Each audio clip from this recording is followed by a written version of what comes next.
Here we go. Good afternoon, everybody. We're going to go ahead and get today's workshop started. This is Monday, January 8th at 1 p.m. It's the Flagler County Board of County Commissioners workshop. We've got a single topic, but do want to add that there's a public notice for a special meeting to follow if there are action items from the discussion. And also want to add that at the end, if we could talk briefly about topics for the joint meeting that's coming up. We didn't do that at today's earlier meeting, so if we can talk about that too, go. And if everybody could stand for the pledge. I pledge allegiance to the flag of the United States of America and to the republic for which it stands, one nation, under God, indivisible, with liberty and justice for all.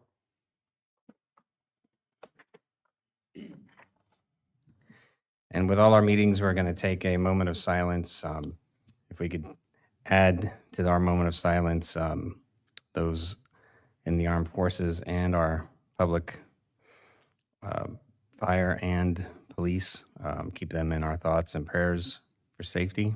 Thank you.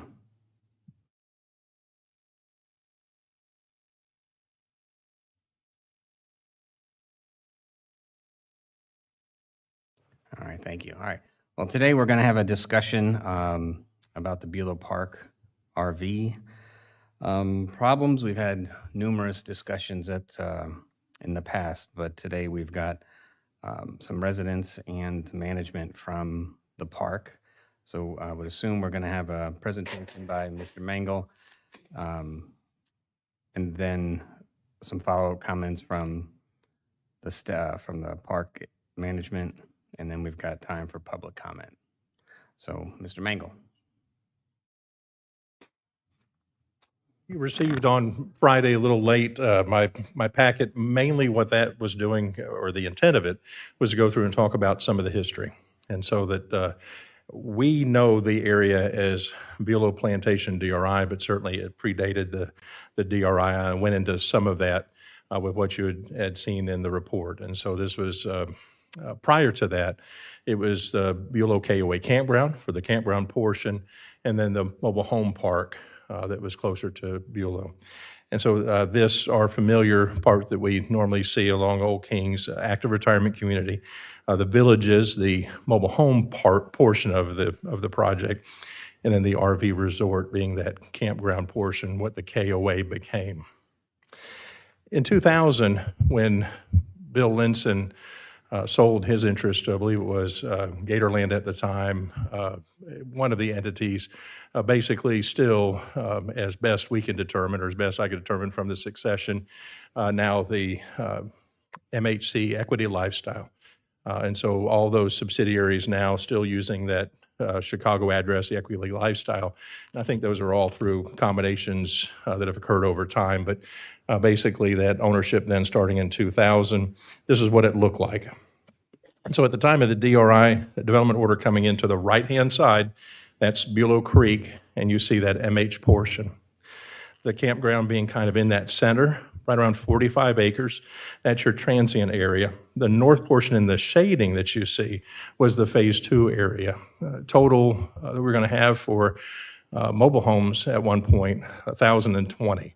You saw the genesis I talked about, the reason why this was needed to go to a DRI within the report, that it was just a planned increase in its residential density that was proposed.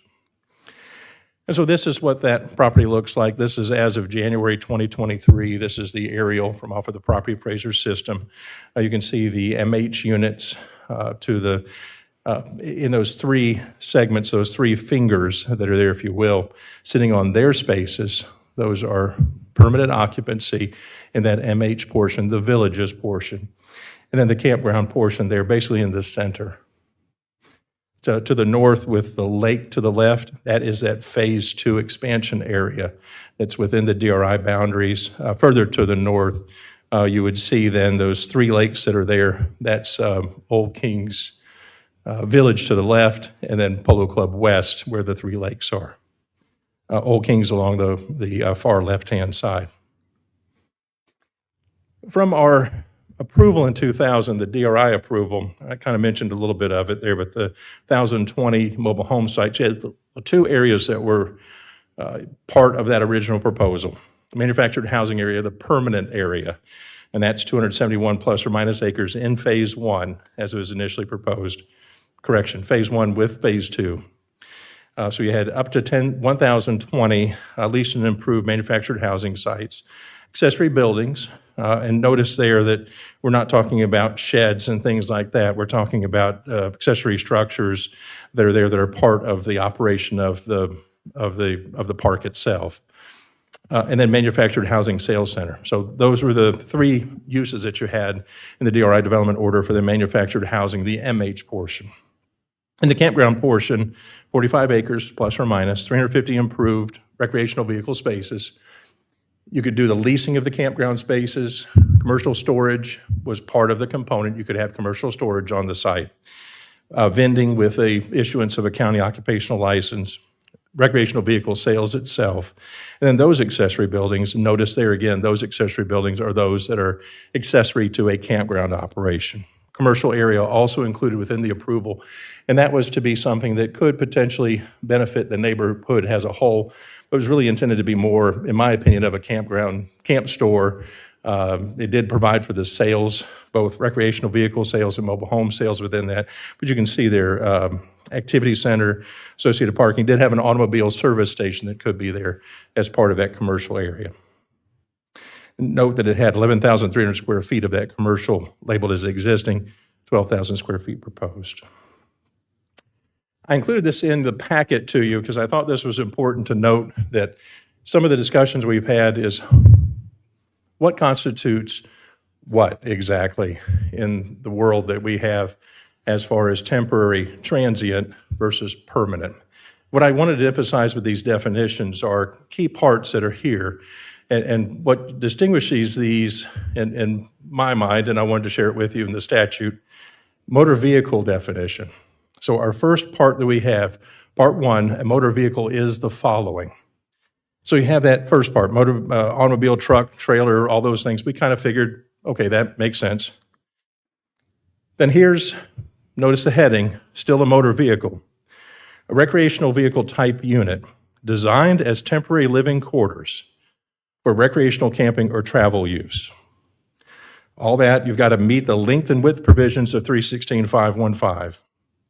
This subpart here, travel trailer.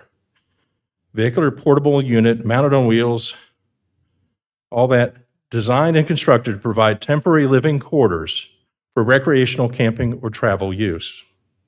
Camping trailer, portable, unfold at the campsite to provide temporary living quarters for recreational camping or travel use. Motorhome, the design criteria 316.515, primarily designed to provide temporary living quarters for recreational camping or travel use. Private motor coach, you see a theme here. Temporary living quarters for recreational camping or travel use. Subpart B, again, still under that subpart B. Park trailer. The park trailer that we've talked about before. It's a term of art. Not exceeding 14 feet in width, built on a single chassis, designed to provide seasonal or temporary living quarters. See where we're heading. It does talk about two different design criteria, ANSI or HUD standards. Those are specific to the park trailers. And it goes on and talks about those restrictions that apply to each one of those. And fifth wheel trailer, mounted on wheels, temporary living quarters, recreational camping or travel use. This is distinguished from a mobile home, subpart 2 here, where it's still a vehicle, but a mobile home doesn't have that temporary language. So you saw in the definitions where I don't have that same design consideration. Mobile home and then manufactured home in turn, term of art, doesn't talk about design for temporary use. That's why those definitions are in there for your reference. Just for a little bit extra, I went ahead and put in 316.515 here. It was not in your packet, but it talks about the width, length, height requirements. These are there because Remember, motor vehicle, parked trailer, these are things that were designed to drive on the roadways. So you had to be able to make it where you could get it down the roadway. The important part here, motorhomes, no motorhome shall exceed a length of 45 feet exclusive of bumpers and safety devices. Your height limitation, this is what I took away here, 13 feet 6 inches was your height limitation for the restrictions under 316.515. Remember my reference in 320 back to this saying, remember, we're talking about vehicles. This is that entrance to the MH part. Taken off of Google Maps. This is that gated part to the east. This is not what we're talking about. I wanted to include it here just to kind of show the gates closed and show that we're not talking about that here. That's distinguished. That's the mobile home part of this. That's not what we're concerned with. Part we're concerned with is the campground portion, the 45 plus or minus acres in that center area that we talked about in phase 1. Here's how it looks in that zoomed view off of the property appraiser's aerial, north at the top, east to the right, west to the left, south at the bottom. And you can see a couple of buildings, some accessory uses, some areas where there's some uniformity to some of what you see, some areas where there's not so much uniformity with what's going on there. This is off of pictometry on the property appraiser's view. You'll see in your top left an area where those look very uniform. You'll see those in a moment. Those are parked trailers that were installed by the applicant. And we've been permitting a few of those. That, to me, was the change that was allowed in 2007, when we came in and said you could put in parked trailers permanently, no appurtenances, except through a permit, and where those are detached from the parked trailer itself. The others, I'd say in this picture, look to me to be recreational vehicles on sites, not permanently set up, not part of our concern here with this, but you'll see in a moment what our violations, what we have termed the compliance violations, look like specifically. This being the map of the campground area, this being what typically you would get if you were coming to stay on a limited duration at the campground. And this shows the amenities that are there. There are some sites that are distinguished elite, premium, standard water and electric, I think is what W and E is, tent, cabins. You have a mix that's there. All that's consistent with the DRI development order and the 2007 addendum. And then in 2007, what did we accomplish then? So what we were aware of, and admittedly, it predated 2000 when the DRI came into effect. You'll see from the photographs that these likely were there, at least some of them in number, when Mr. Lenson owned the property. Some of them were likely allowed when the KOA campground existed, and they do date back that far. I think you'll see from the photos. What our intent in 2007 was to allow for permanent installation of parked trailers, meeting that definition that I read to you. You could have them permanently installed, you could own that unit, but you could not occupy them any more than what we had originally wrote down, 6 months. I think we had wrote down 183 days. It was changed by the commission to 6 months for what was eventually adopted as a resolution.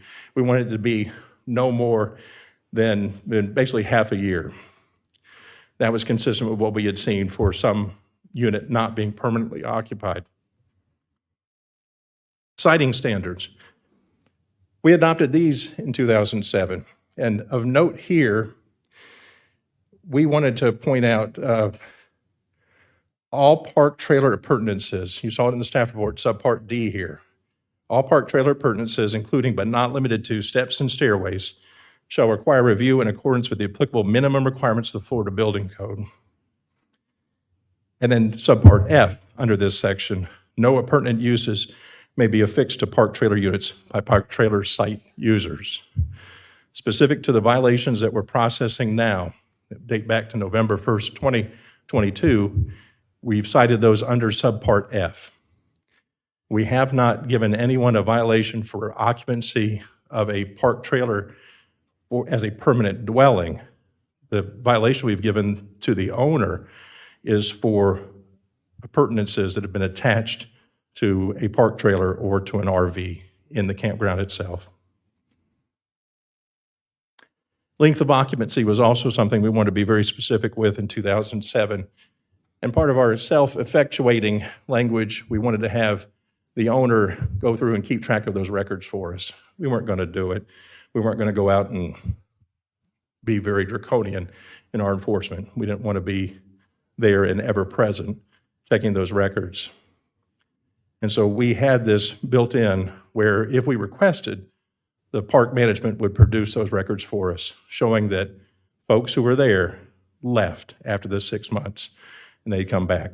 The intent here is clearly driven towards snowbird. And let me be clear on this point. Snowbirds could come, they could stay for 6 months, and then they could enjoy rental income from their park trailer that they owned being rented out to someone else on a temporary basis. And so they could come back then seasonally, enjoy their park trailer that they owned if within the campground portion, and be able to live there no more than 6 months, vacate it, and then have it rented out and develop some income, provide some income for them.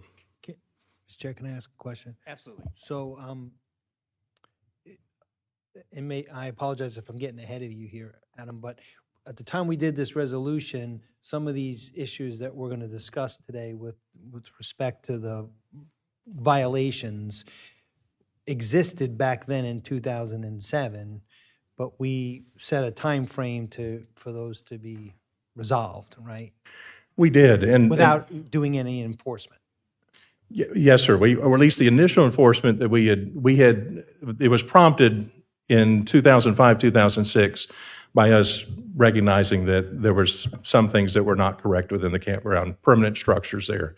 And so part of this was to remedy that. And we gave them that you'll see that in that subpart E, 3 years to resolve those. Okay. So my remainder of my presentation are photos from the park. These are all from November 1st, 2022. I try my best to make it where you can't distinguish individual units. I've tried to block information. I'll say for the record, I don't like calling out this because I don't want to single out anybody. I didn't want to do this like this where somebody can go up there and say, that's my unit, and you're trying to shame me. That's not my intent. My intent is to show to the board the nature of the issues that are there, and hopefully I'll call them out in an appropriate way. These are those park models that I mentioned that are in that row, the park trailers that have been installed by the owner. And you can see the uniformity that's there. Mainly, I just wanted to show these because this is what a park trailer looks like. This is that ANSI or HUD requirement. These are permanently installed there. Remember, they're designed to be temporarily or seasonally occupied. Yes, sir.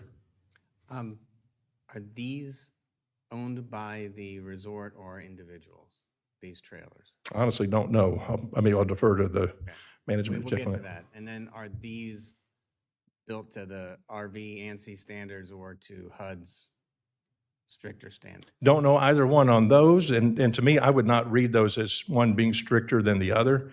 I would say that they meet the requirement of statute. So they're either going to be HUD or ANSI. I wouldn't say one is more stricter than the other. I would not say that. One's built to RV standards and the other one exceeds it. I won't make that distinction because I think I could go back to 320 and show y'all what that definition shows. But one is HUD, one is ANSI is what I would say. I would not say one is more stricter than the other. And then here's next few are the ones, I'll classify these as being, to me, clear violations, that these are recreational vehicles with attachments made to them. And so remember what I said in the 2007 resolution, we wanted to have a clear separation where those were not attached. You know, this and others that follow are the travel trailers then set up in a permanent fashion. These are not park trailers. These are not park models. These next few are truly RV travel trailers that have been set up here on the park. And definitely, again, you can look at this. This is not something that came in a year ago, 2 years ago, 5 years ago. This is probably the most egregious that's there. Another example, attachment made to an RV. This is an attachment along with a deck. Wanted you to note here where we've had other issues before. Notice to the right, the propane tank. still on the tongue of the travel trailer. And I think that's important because one of the things we talked about, potential risk we have from, as we've had in other areas, propane tanks, being close to sources of ignition, large propane tanks. These, as best we can tell, almost without exception throughout the campground portion, are still the smaller tanks that you typically see associated with campers or travel trailers. So again, for clarification, the unit to the left is something that it's basically attached to that trailer, and we have not permitted that, inspected it, any of that. Correct. Is that And correct? to me, the violation here is I believe there's a permanent attachment of the stick-built structure to the left to the travel trailer to the right. The violation would be that permanent attachment. We don't know And then- anything and about then we don't know anything electrical about it. wiring in there or any of that. And the important thing to point out here, this wasn't the one I wanted to call out for this, but we talk in building terms about emergency means of egress. You get out of the door. Notice the door to this travel trailer is within that unit, that built portion that's there. You know, I don't think it's obscured behind the tree. Maybe I'm wrong on that, but I think that this structure starts just to so the door is inside. And we don't know if that wall's been cut out. That may have happened. We don't know about the electrical, the plumbing. You'll see in a moment the unknowns. Another example, and again, I wanted to emphasize this one less for the attachment and more for the propane with this one. You see the propane tanks still being those propane tanks that you'd expect with the trailer. Nothing added in. I think this also has the bump out to the right that I noticed here that I'm not sure if that was an addition or how that was done. Probably a slide out that they've made permanent. I couldn't remember this era of RVs having slide outs, but they could have been there in the mid-'80s. I just may not have been paying attention to it because my parents had a Shasta. We didn't have a slide out. This one, again, the propane tank's there, and what I believe to be an attached addition made to the RV. This one, starting getting close, I think, to our park models. You do still have, notice that, you have the running lights, the two yellow lights, reflectors that are there. Again, an attachment to what I believe is a park model. More of those. You can see the tail lights with this one along with the running lights and then the attachment. This one, park model with an attachment and a front porch added. Another question. These are not, none of these are taxed as real property. Best I know, they are paying the annual vehicle tag. Correct. They're not assessed on the property. That and we did ask that to the to the tax collector. There was a reporting requirement for a number of years. What I understand is that now has ceased. It's been about a decade ago from what I remember being reported to me.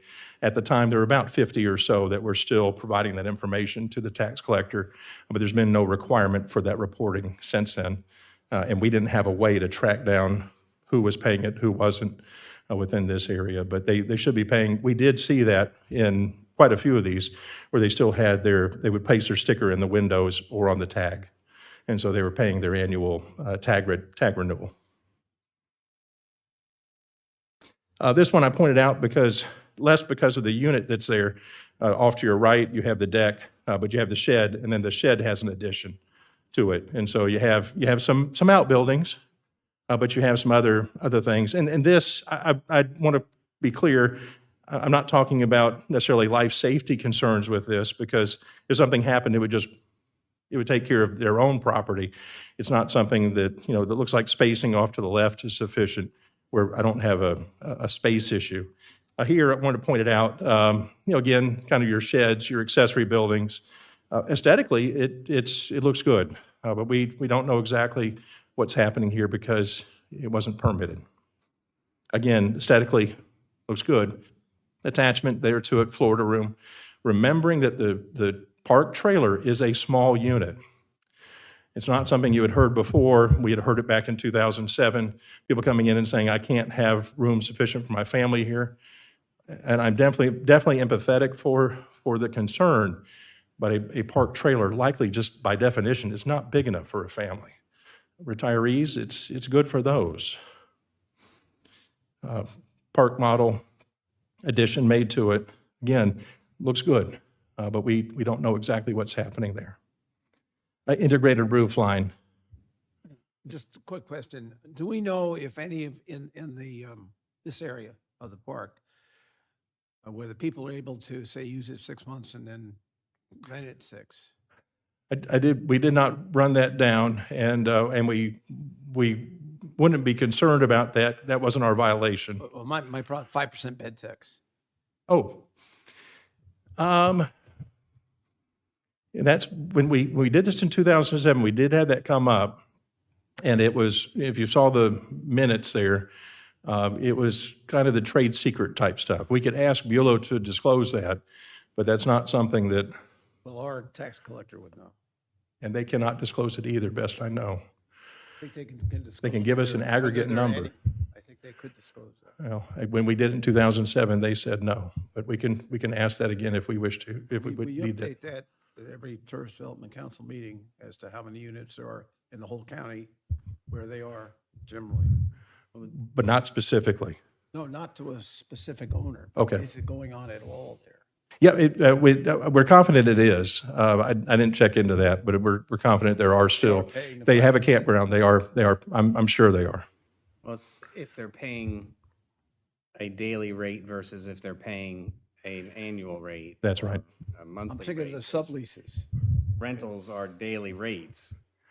Mobile homes, that's how they are, the difference between them is if it's daily rates or extended. With this, with an annual agreement, I don't know how that's working, because my guess would be that's not taxed that way. That's not part of the tourist tax, Right. if those are there for annually. Then that gets back to Donnie's question about is it real property being taxed like a residence? And so, yeah, and I can tell you that at least last time we reported it, it was about 50 or so that did have the stickers, and those then are, our assumption they're not paying the tourist tax. Those are being occupied year-round, is what we would assume there. Another example, nothing special here, just I did have the note of the window unit that was added into the structure of the unit versus in the window. Our concerns are always going to be ingress, egress, electrical, those kind of things, gas, piping, stuff like that. So the propane tanks I mentioned before. This one looks like it may even be two park models with an addition between them. I'm not sure what's happening here. Maybe in the background, I couldn't tell if it was a shed or if there's another attachment. Roof, maybe it was redone on this one. When I was looking at it, it looked like the roof line with the running lights was the original roof, and then you had a re-roof that was done. I think that's common with these. And so you've got the baffles there to make sure that the airflow flows through. This is Florida. Nobody's going to stick anything in their attic anyway. But it's attached to the unit. Again, this one also has, remember that means of egress, the door is through this Florida room. Looks good. Again, I'm not detracting from what was done. We don't know if it was permitted. It wasn't permitted properly. We don't know if it was built correctly by the contractor. We don't know if it's affixed to the ground correctly. We don't know if the strapping on the park model was done correctly. We can make a lot of assumptions, but assumptions are problematic. Again, aesthetically, good unit. It looks good, well kept, well maintained. This one, carport, and wanted to show this because what we talked about 2007, and this one looks like it may be a little newer than that. Maybe it's just because it was maybe refinished with the new siding on it. But we have the carport that is not freestanding. This would be okay if it had 4 posts on the carport. And so if it was able to support itself, we'd have no issue.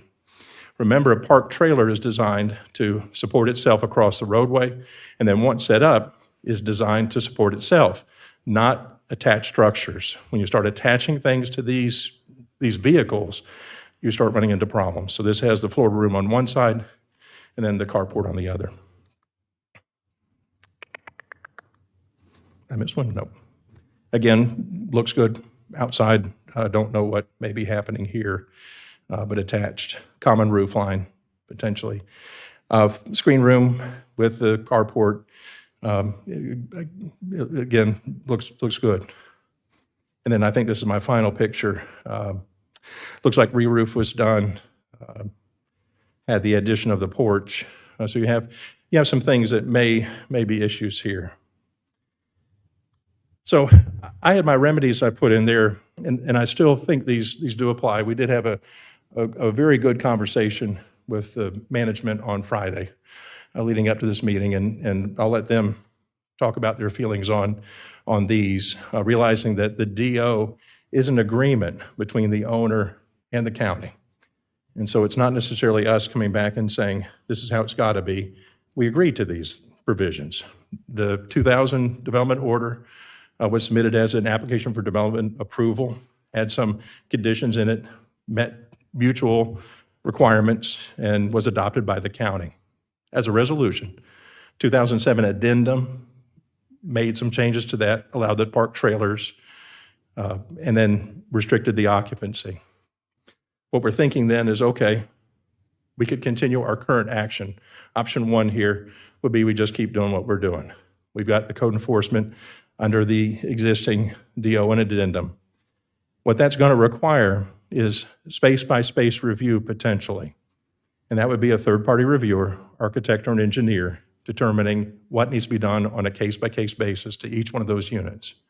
We would not do that. I don't think the owner would do it either. It'd be up to the individual space tenant, the guest, the camper, to determine that. Unless it was a unit, pardon me, unless it was a unit sold by the developer. Builder. Yeah. There may be, I'm not going to talk about the nuanced gradations there. We understand also there was some permits that were issued by park management where others had come and said, I talked to park management told me I could do this. I think that's some of the things that when we talked with management about it, they said, we know that's happened. We got to work through that. We got to figure out how we're going to handle that. Our issues are compliance with the owner. So emphasize that one more time. We don't have anything against any camper.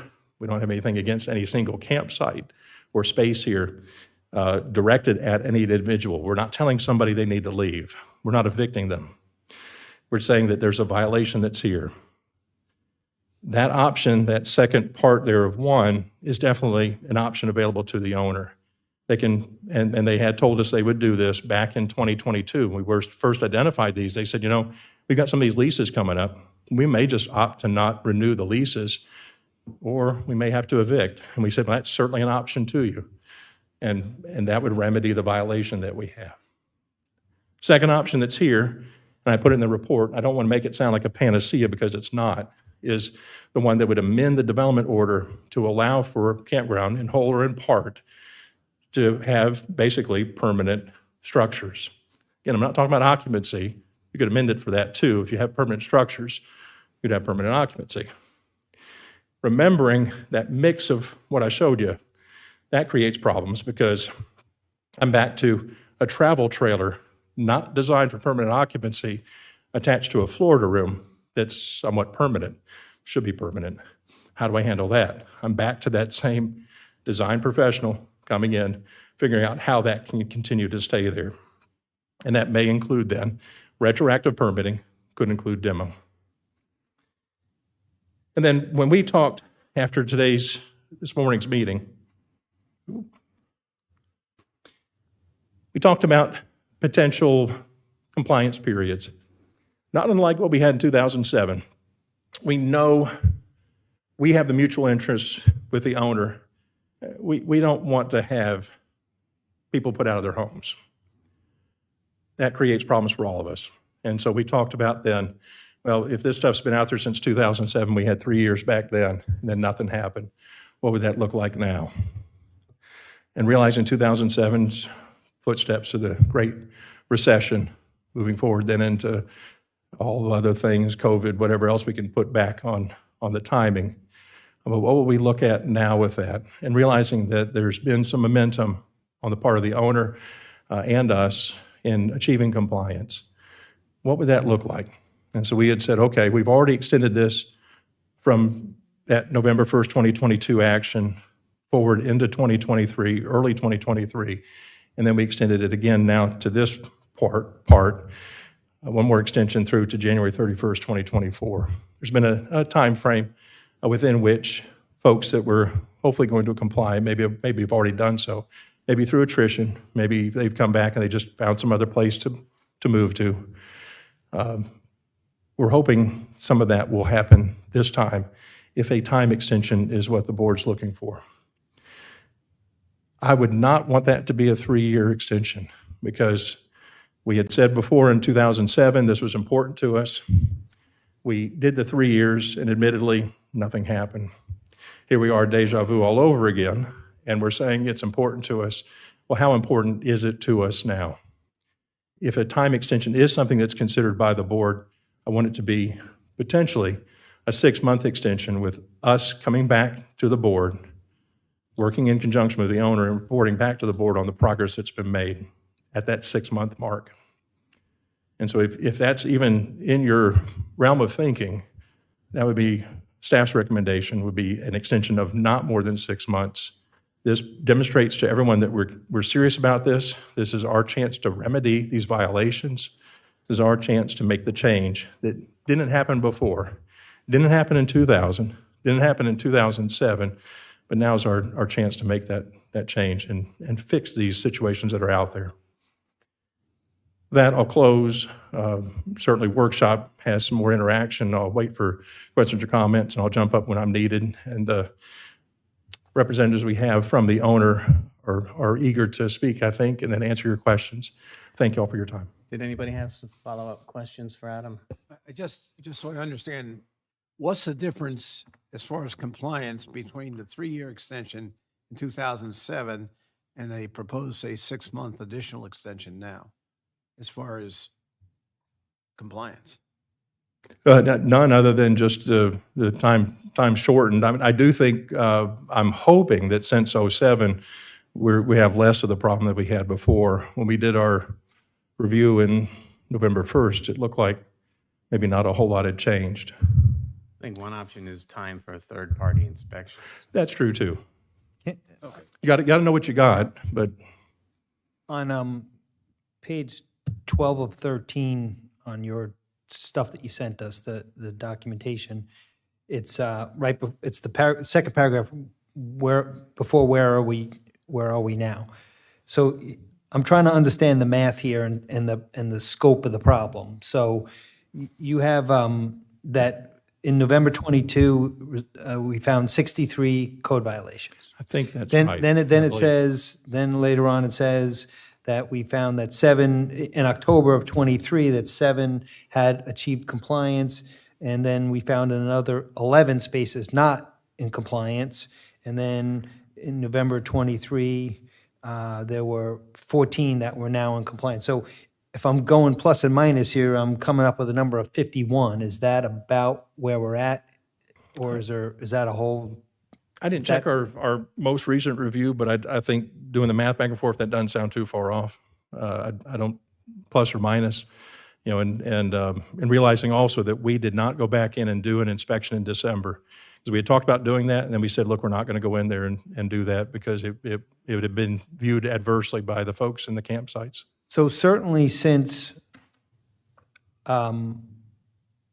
October of '22, no one's put on any additional porches or overhangs or any of this stuff. As best we correct? know, and that I think safe to say that the campsite tenants would not have done that because they would have been in that uncertain world of, if I put it on, do I have to take it right off? I think that was fairly well known at the time.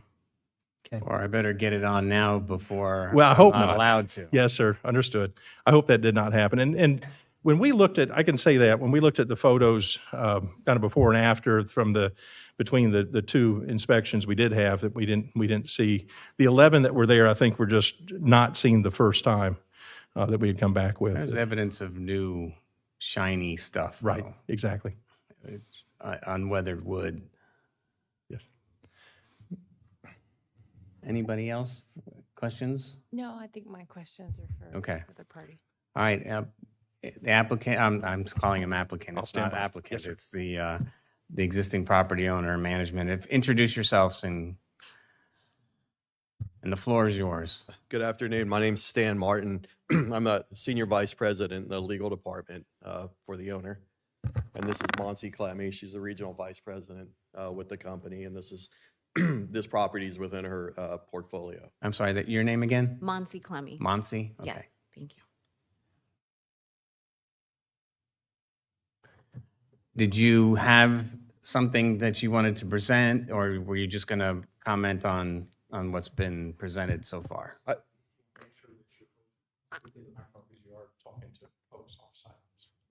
Yeah, I think what we'd like to do is just speak to you about this issue and what our position is and what we think is a viable solution. And not unlike the conversation that we had with the county previously, including, I think, on Friday. And what we told the county on Friday was that we're not here to dispute any of the violations, the non-compliances. There's nobody from ownership that was here back when these non-compliances were first introduced to the property, and we're not defending what happened, what got us here today. We're just looking how do we get into compliance, frankly, and that's what we're interested in. There were 61 violations issued. I think it was in November of 22. To date, we've had 25 comply.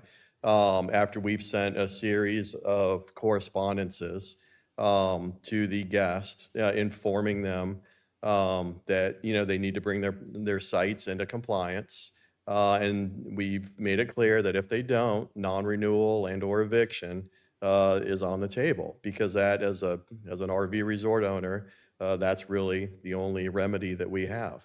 And I think there's 36 that remain not in compliance. Mr. Dance, I think you asked or you mentioned about 3 that were sold by us to guests. Of those 3 units that were not in compliance, we went to each of those guests after we were notified by the county and offered to have those units brought into compliance at our expense, and each of those unit owners declined.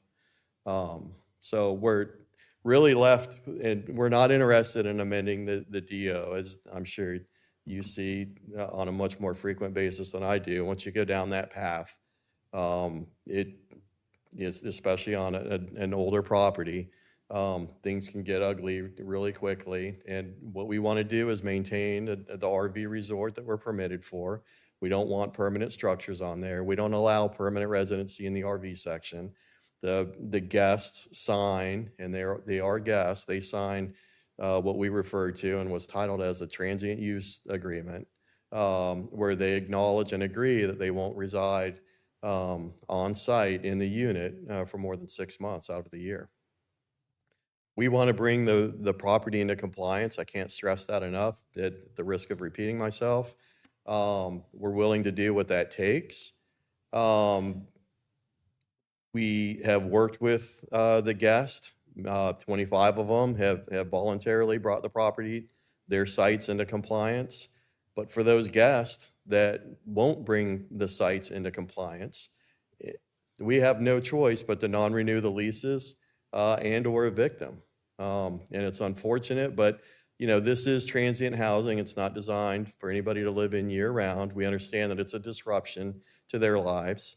It's unfortunate. It's certainly a disruption to our business because we rely on site revenue to support our business, but we're willing to do that.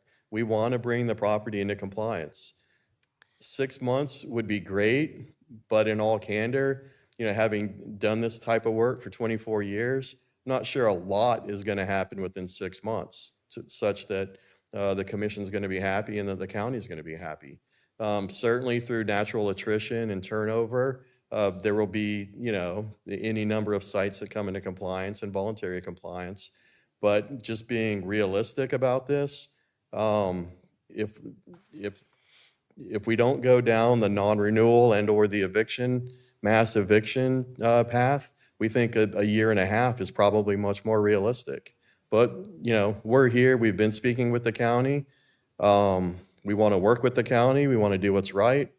We want to work with the commission. We would prefer not to evict anybody that we don't have to. But we want it, like I've said, we want to bring the property into compliance. I have a question. Sir. Okay, go ahead. Commissioner Pennington. So you were the owner back in 2007, correct? Yes, ma'am. Okay, so there was a 3-year stay on enforcement, but then this just continued to morph even past that. So what is the promise to the county that you're going to stay compliant from here on out and be able to control and mitigate this from occurring again at this site? Yeah, this is probably more anecdotal than you'd like to hear. I've been practicing for 24 years. In 1999, when I started practicing, the firm I was with landed our company as a client. So I've kind of been representing them throughout my career. And then in 2015, I joined the company as a vice president then in the law department. And I've been full-time with the company since. As any company does, there's changes in management, changes in leadership, changes in philosophies and the way business is done. I'm not saying anything bad about the company back in the mid-2000s, but the company today is a lot different company than it was in the mid-2000s. And, you know, I think the fact that you haven't seen any new structures go up or, you know, anything like that recently is a testament to the way, you know, we do business and our philosophy of doing business. We want to be good corporate citizens. We want to abide by our agreements. We want to abide by our legal obligations. So what happened in the past, you know, I wasn't in a leadership position back then. In fact, in 2007, I was actually in Iraq, so I have a pretty good alibi, even as an attorney. I was not involved at all. But I can just assure you that's not the way we do business. So those facing eviction for being out of compliance, are they, and maybe Adam knows this, were they given permission to put their structures by the management at the time? Well, onto the property? We've gone through our files. And again, this is probably more anecdotal than you'd like. I'll start off by saying That's we've okay. gone through our That's okay. files and there's absolutely Right. nothing in there indicating that Given. we gave permission. Now, that said, you know, somebody doesn't show up and put a carport on overnight. So I'm not going to pretend like Right. somebody at the property, you know, and the management didn't know what was going on. Yeah. Okay. Because these things don't, Yeah, because you know, just appear it's hard overnight. for me to hear you claim ignorance, you know, when Yeah, and we're not. morphed into full-fledged housing. Yeah, absolutely. I'm not claiming ignorance, Right. but what I'm also not claiming, based on our review of the file, is that any of the guests were given, you know, permission to do it.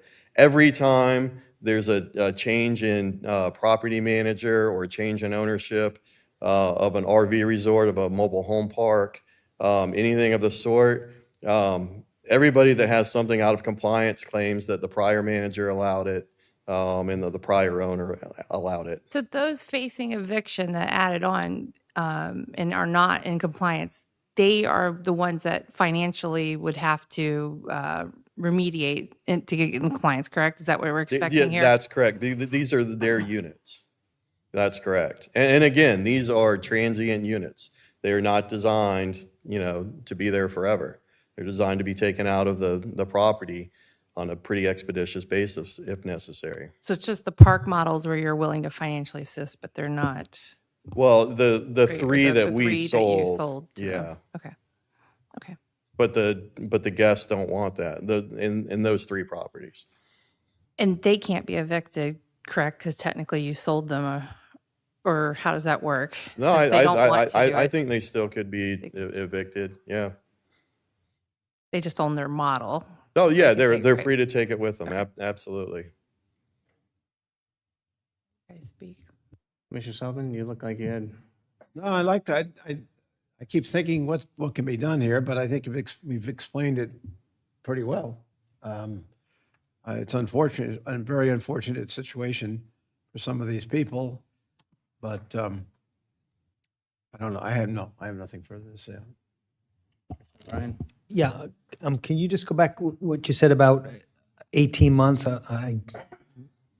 You're saying that would be a rough time. You feel like you could work with folks to get stuff in compliance or do an eviction? That's correct. I think 18 months is a long enough runway so that we can, use the upcoming months to continue working with guests. Hopefully, when they see that there's a lot of action by the county and, word gets around in these properties pretty quickly, people will start taking this a little bit more seriously. They'll voluntarily bring the units into compliance and we can identify those. But I think the 18 months allows us some breathing room for natural attrition, turnover, people, guests bringing their sites into compliance voluntarily to where, around summertime, we can absolutely identify those guests that unfortunately, and for whatever reason, are just going to dig their heels in and not come into compliance. What do you call it is it a space use agreement? What is the document that you use when someone rents? Yeah, it's called a transient site use agreement. We call it that. You won't find that in the Florida statute. It's just the title of the document. And the duration is 6 months? That's correct. Where they can lease the site year round, but they're limited to living there no more than 6 months out of the year. Correct. So does it just automatically renew every 6 months? No, it doesn't. So the term of the transient site use would be 1 year. And then we have the guests sign new transient site uses every year. On that, Yeah, I'm going to tie into that, and that's part of the confusion. I mean, you don't give a ground lease for a year and expect the residents to be 6-month residents after that. I mean, it goes back to Adam's snowbird comment from earlier, but the confusion is, and even this is Encore, right? This is Correct. right. So even an example, it calls out seasonal or annual campers is part of the exact language that the website goes, which leads to the confusion that the people have had there. Management doesn't remind them that their termination is up if it's an annual lease. They're just, there's so many issues. I'll let Commissioner Sullivan go up before I start just going quickly. off. So if the owner can lease the property to an individual for a year, so that individual can stay there more than 6 months? Well, they can leave their unit on site for 6 months, but they can't live there for more than 6 months. So a lot of residents, especially the elderly ones, really don't have any interest in trailering units around or storing them off site somewhere. They'd rather just, leave it somewhere for a year and, you pay a little bit more than you would if you were to live in it 6 months and then take it to a storage facility and put it there for 6 months. So it's a It'd be hard to convenience. monitor that if somebody living there. I guess. Yeah, as a practical matter, just, monitoring when, every minute that someone's there is pretty tough.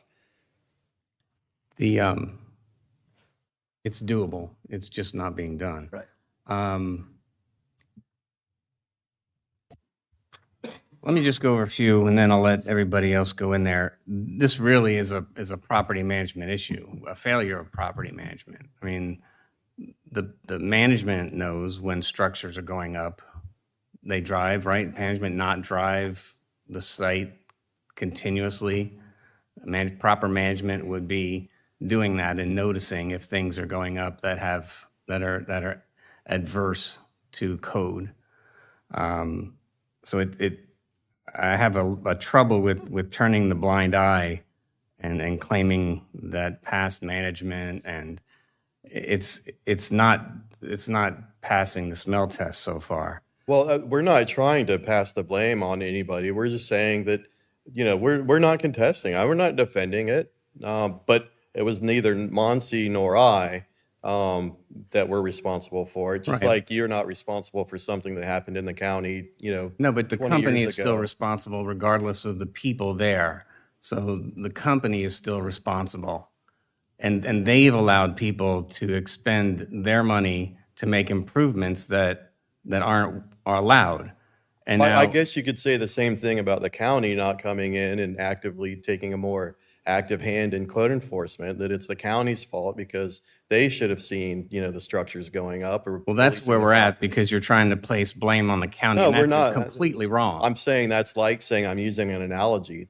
No, that but that's that's an exactly what analogous you're trying to argument. do by saying an analogy is you're putting blame on the county for coming in after the fact and enforcing regulations. Same thing you're accusing completely. us of doing. It's your property. The county's property. I know, I understand. We're not trying to lay the blame at anybody's feet. We're looking at how we go forward here. No, but you're passing the buck to the residents is what's happening. It's now falling on their shoulders to make changes to things that have been allowed. It's not right. It's not fair.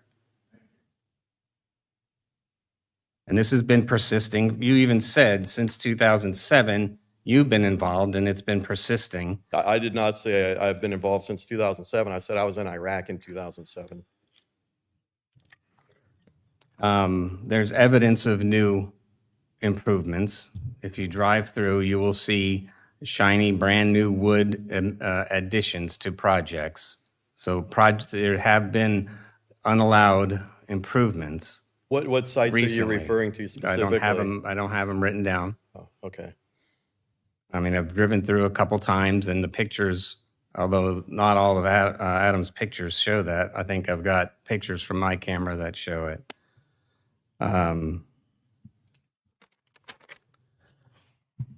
So I'm not sure where we're heading as far as the resolution. You talked about the 3 units that you sold, and you're willing to pay the cost for improvements, but are you willing to fill in the gap for those residents who paid a value for something that was twice what it should be because there were additions made that you're now removing? I'm sorry, where does the twice value, or I'm saying what evidence is that? if you've got a unit, a park model that's had additions made to it, you've got a value this high when the value actually is only this high because of illegal improvements, and you sold it to the owner with illegal improvements. So you're paying to remove them, but you're not paying to offset the gap. Yeah, I mean, those I would, if I was those owners, I wouldn't accept your offer either because you're not paying for the gap in value. yeah, I don't know what to tell you, sir, except you might want to seek legal advice before you refuse that offer. Now, there's, Well, unfortunately, the owners are going to have to seek now expenses for hiring a legal firm to fight for their rights and their values that are being taken away. there's 3 of those, correct? I have a question for our legal, sorry, because you're not the only park that we have that operates like this. So if we have parks like this out of compliance, and I mean, this is since 2007, on and off again, out of compliance, what is the county's remediation for, let's say, for stopping it as operating as a park until they come into compliance? What are our options? Well, right now we have paused code enforcement, and I believe it was till the end of this month. And then at that point, fines could start accumulating against the owner, not the tenants. And that is supposed to be an incentive to get them to move and to make the corrections. That was the path that we chose. There may be other options we haven't discussed in terms of the new International Property Maintenance Code, but we haven't discussed those. So far, it's just been the civil citation system. We could issue, I don't know if you're thinking of some type of moratorium or Like a stop order on the leases, or is it operate like a, do we give them a business permit on a yearly basis for that operation? No, they have a development order, which Right. is what has been breached, but it acts like a zoning type of violation. So historically, we've relied on civil citations. So if we were to extend out the stay on enforcement, will the evictions continue? Well, there haven't been any evictions yet because And at the risk of being accused of pointing the finger, we were initially told by the county when we explained what our options were, yeah, go ahead, do that. If you have to evict them, evict them. So we started sending out the notices, and apparently the residents contacted commissioners as guests are, want to do. And that's that's what started this. And, I don't want to call it a freak out, but, that's when a lot of noise started being made. And we were absolutely prepared. We didn't want to, but we were prepared to go down the compliance path. We still are. So if we issue a stay, you'll continue to work with residents, but you may have to seek eviction for those who are not in compliance. Unfortunately, because that's our only legal remedy. And if we don't issue a stay on enforcement and we begin civil fines, you would still be doing your thing and issuing evictions. Yes, But we the would be distinction fining. between the two is if there's a moratorium, obviously that gives us time, gives the guest a little bit of opportunity to see that this is, this is the path that, the owner's going to go down. Where if you don't grant the moratorium, then we have no alternative but to start the eviction process. On 25 units, is that what you're estimating? It's 36, man. 36. 25 have voluntarily come into compliance. You'd have to start the eviction process from your side because it's a financial issue. Well, it's 'Cause the you- only legal avenue to bring the sites into compliance. Right. Yeah. But I'm just saying, I mean, if you didn't start eviction process, we're going to continue to fine you, and those are going to add up, and it becomes a financial decision. Yes, sir. And it gets us nowhere because we could be here, 5 years from Right. now. The county still has the same problem, and Right. we have an even larger problem with the Right. fine. Yes, sir. So, Sean, discussion centered around inspections to evaluate the structures to see if they're, I'm assuming to see if they are built to code or not, if they could be reinforced to remain, or if they had to be torn down. I guess some variation of options for the owners that ultimately they are going to have to pay if they decide. But again, if they only have annual contracts, there's really, I can't see an incentive to spending additional money on something that can be terminated at the end of the year. I mean, they as the property owner, they basically can give 30 days notice at the end of the lease, and they would have to move. I at the risk of interrupting, I believe, and Monty can confirm, that those residents that are out of compliance, we did not renew their transient site use agreement. So they're on a month-to-month tenancy now, which can be terminated on 30 days' notice. And on the others, the year-long ones, it's just you still give them notice if you're not going to renew? Correct. So when you go month to month, now you're paying the tourist development tax on those, I'm assuming. I can't speak to that. I don't know. There should be tourist development taxes being paid. That's part of the development order. Even on yearly, Yes, because they're not supposed to be there for a year. It's transient lodging, at least legally speaking, on paper. That's what's supposed to be happening on the site.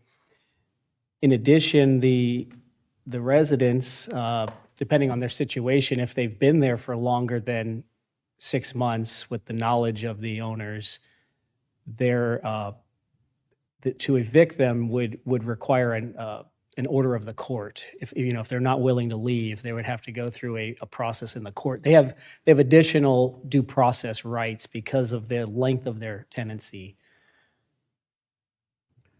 Yeah, and then when I say eviction, that's what I'm referring to. Is filing an eviction with the court.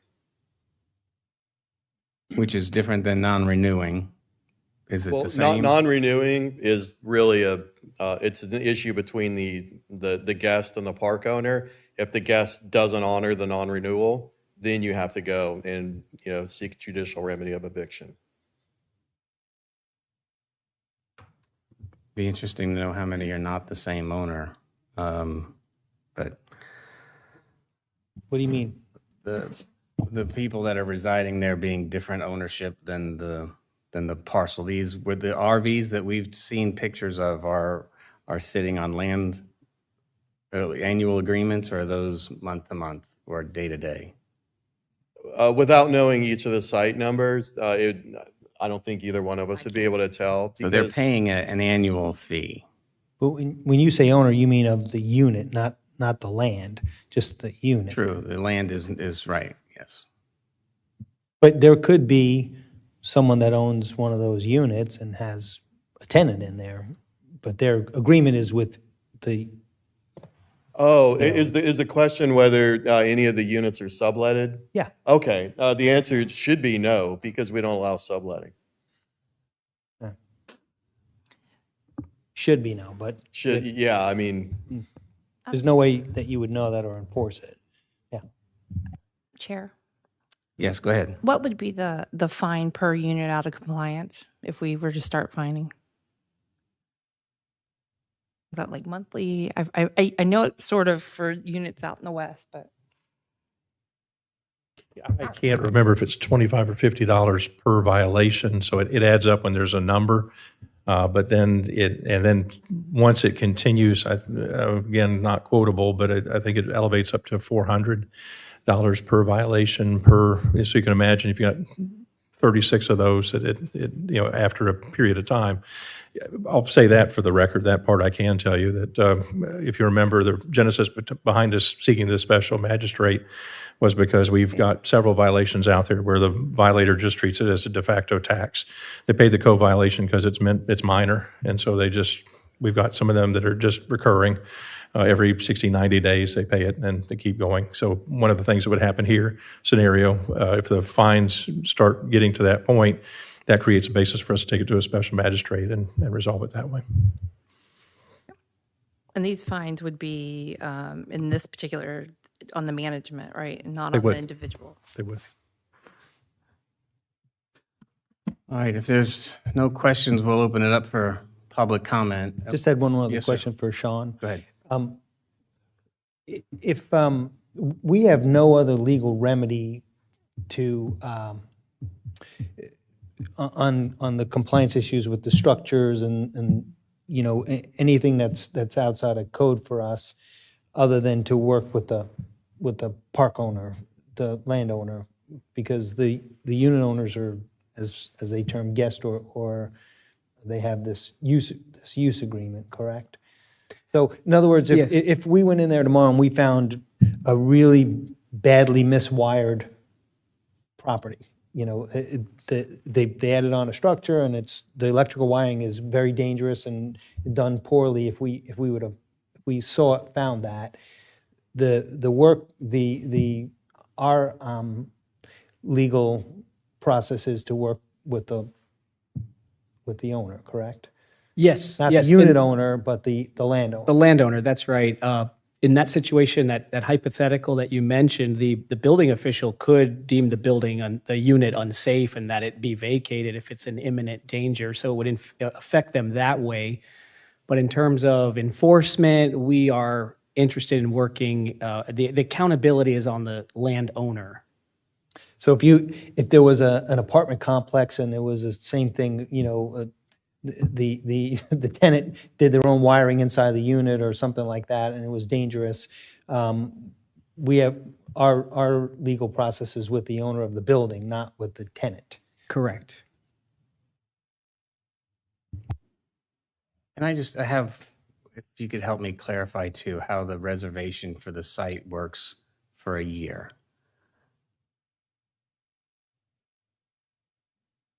So on an annual basis, how does a person with the RV to stay in compliance with law where they're not supposed to be there for more than 6 months at a time, how do they stay there for a year? Explain that to me again. I'm having trouble with that. okay, so you have the site. They're allowed to have their unit on there for a year. but they can't live in the unit on the site for more than 6 months at a time. But For they're more than 6 months out of the reserving, year. they're reserving, I think the problem becomes reserving in state law. How do you reserve a site at a campground for more than 6 months? There's no prohibition under Chapter 513 that I'm aware of, on reserving a site at a RV park for more than 6 months or for a year. Right, but they're, again, the intent of an RV being, it's mobile, so it's only intended to be, the occupant is bringing their RV to a site for a short term, for 6 months. Well, I don't know about that. I would agree that bringing the RV to site. I think if you look at RVs all over the country, many people leave their RVs on the site. They don't. Not every RVer drives around the country or drives around the state, going from different campground to campground. Some of them do, but many of them, because you still have to do something with the RV after you've stayed in it. And sometimes the decision, because they want to keep a site, or it's just more economical, or the convenience or security, you just keep it on the campground site, and you don't stay in it for 6 months. Yes, sir. Along those lines, for instance, an RVer who brings his camper to the site and leaves it there for a year can't stay more than 6 months. Suppose he does it I'm here a month, I'm gone a month. I'm here a month, I'm gone a month. Could he do that? I think that would be permissible as long as it doesn't exceed the 6 months. Essentially, they can kind of make it a whole year. Yeah, that's a good Just, point. Yeah. How long do they have to leave for to break the time? So I'm aware of that going on. So they could do month on, month off, it could be there. Yeah, and I think there's a lot of people that use them. They'll travel. They'll stay in it for a month, travel elsewhere in another country or through the States for 2 months, 2 weeks, come back, and after that year, they could do the same thing the following year. that's correct. It'll reset after the calendar year and a new transient site use agreement's entered into. I think the law should be 6 month maximum agreements, and that would solve the whole issue. But to be clear, that is not the law. And Right. Can those be established in development orders? yes, So there could be an amendment. yes, we could. There's no prohibition against us having some sort of like a stricter type of requirement locally based on our policies or our comp plan. But as the gentleman said, if someone wants to leave their RV there and all year long, it's fine. Our concern is how long do they live in it? Right. Okay. Thank you. Thank you. All right. Oh, I'm interested in. okay. hearing Well, public this comment. time we'll go to public comment. So it's a specific workshop. I'll give you some leniency on our time. Try to keep them short, but we do want to make sure we cover this thoroughly. Well, good. So is the 3-minute clock running? It is running. But I could go beyond the 3 I minutes? will give you some leniency, but we are keeping track. Thank you.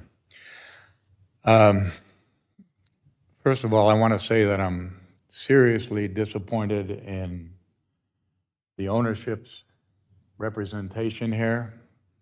I thought that we would Sir, be could we get your looking- name for the record? Oh, I'm sorry. My name is Glenn Gainsborough. I'm a resident of Bulow RV Park.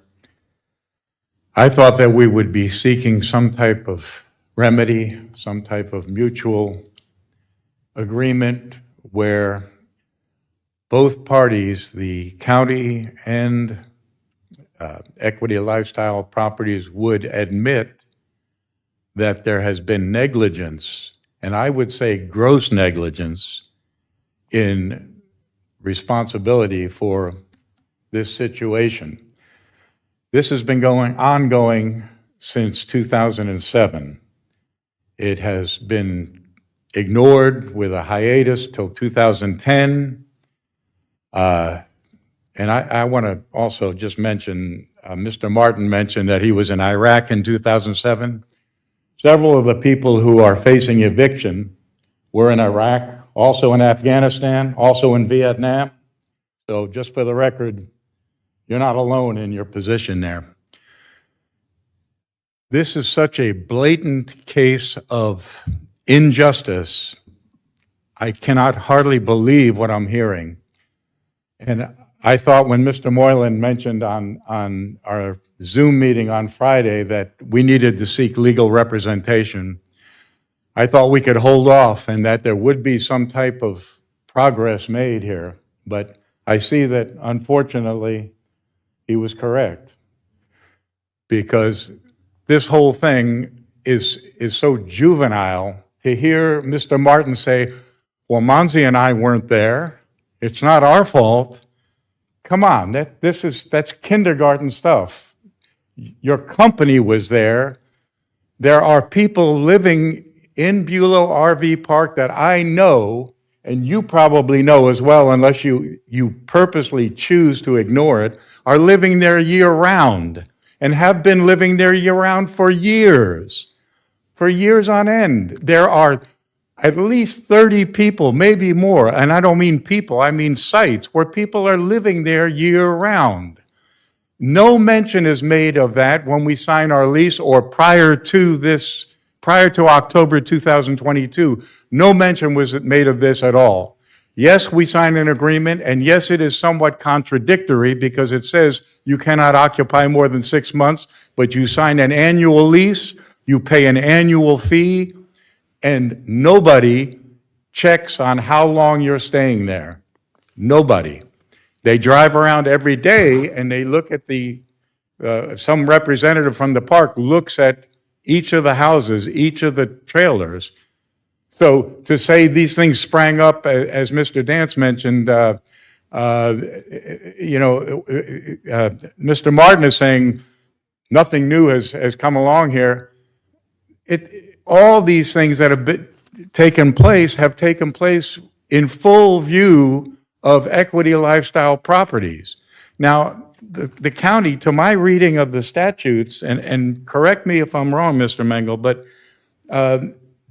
it says in section 513052, zoning has an obligation to inspect annually. Well, it does say that, section 513052, that the zoning has the obligation to inspect these parks, specifically these parks, annually. And I've heard it said that, well, we weren't allowed there because it's private property. It says they have the right for health and safety to go in there and check these things out. But that obligation was neglected for all those years. So you've got the county more or less claiming that it actually says in Mr. Mengel's write-up, Beulah was out of sight and out of mind. And so there were no complaints issued, therefore we left it alone. Well, you did leave it alone and it festered. And I grant you, there is some crap out there that should be torn down. That is a health and safety issue. The first picture that Mr. Mengel put up there was what we affectionately referred to as the crack house. It was a structure that a gentleman occupied. He passed away, died 3 years ago. That house has been sitting there breeding rats and mold for 3 years, and the county has repeatedly gone, according to Scott Simon, the county has repeatedly gone to Equity Lifestyle Properties and asked for them to tear it down. It was a health menace. It came down about 3 weeks, it came down at Christmas time. It was a Christmas present to us. That's when they tore that house down. There are other structures in there that should be condemned without question. There are other homes which, as Mr. Mengel said, look very nice because they are very nice. They've been well kept up. They've been professionally built. They are up to code, I would venture to say. And what we are asking is, yes, come in and inspect it case by case. And we do not expect to pay for that inspection. That is not, it's not our responsibility. It's the responsibility of the company that allowed these things to be built with full knowledge, whether or not permission was given, which in fact permission was given for many of these structures. I didn't need permission because mine was built by Equity Lifestyle Properties, among at least 10 other ones that were installed in 2006 by Equity Lifestyle Properties. Now, people say, was there a permit? I don't know. I went back looking for a permit. I was told by records here that they don't keep permits past 10 years, which is a little hard to fathom, but it beggars belief to think that at least in the 10 park models that are around the lake that were installed by Equity Lifestyle Properties, that a company, a major multi-million-dollar company, would go into a construction project, install these expensive homes, pour concrete slabs, build these homes, add on carports and Florida rooms, and not get a permit? Apparently, nobody's been able to come up with a permit either way. But one of my neighbors, Jack Webb, who wanted to be here today, but he's too sick to come, he is one of the three that Mr. Martin is saying they would work with, but refuse to work with them. He's one of the three. His house is a beautiful home built by Bulow, built by Equity Lifestyle Properties, installed exactly as it is now. And he was cited on the first go-round in October of 2022. He was cited with a violation for an enclosure. He's being told to tear off his carport and his porch, which were built by Bulow, according to code, absolutely safe, not a fire hazard, not a safety hazard, not a health hazard, and yet he's being cited. His home is no different than the other 10 that were put around the park model. I only received my violation in October 16th of 2023. They missed me on the first 54, but came around a year later and cited mine for illegal enclosure. This is so blatantly unfair, and if there's anybody responsible, ultimately, it is Equity Lifestyle Properties. And when we do seek legal help, it's going to be made abundantly clear, because any fair-minded mediator looking at the situation is going to say this is not apples to apples. Yes, the county was negligent, and Mr. Mengel in his write-up says arguably the county was also negligent. That was a small admission of responsibility. But the ultimate party responsible is the owner of the property, who has allowed these things to go on and allowed, I would have to say, millions of dollars of transactions to take place. When you look at the cumulative amount of real estate that has been bought and sold, knowing that there was an active violation that was never remedied and never disclosed to the owners. When I bought my property, and I know it's not real property, because otherwise I would go to a title company and there would be a cloud on the title, et cetera.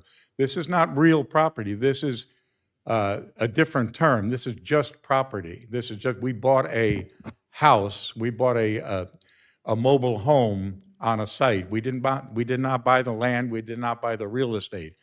But there was still an obligation to let us know that there was a ongoing violation. And my neighbor just bought his house last year for $87,500, a mobile home exactly like ours.